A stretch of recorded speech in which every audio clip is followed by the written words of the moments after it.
नमस्कार प्रणाम, हम नीरज निराला आप सभी श्रोता समाज के प्रणाम करतनी। नमस्कार प्रणाम, हम राइटर राकेश आप सबके प्रणाम करतनी और आज साथ में बने नीरज जी और WR blogs video YouTube channel पर जाई और सर्च करी WR ब्लॉग्स वीडियो और चैनल के ज़्यादा से ज़्यादा सब्सक्राइब करी, लाइक करी, कमेंट करी और ढेर सारा प्यार आशीर्वाद दी।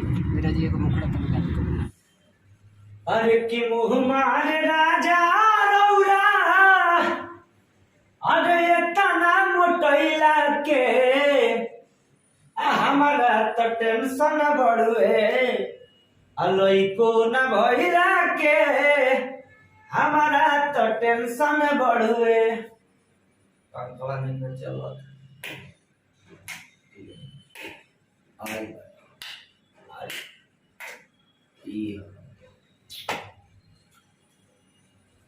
करता समझ में क्या बताओ भाई भाई कोरोना टाइम आई बा,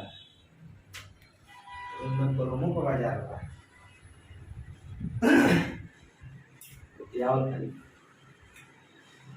अरे हमारा तो टेंशन बढ़ुए, लइका न भइला के ठीक बा। ओके चल तनी बाय।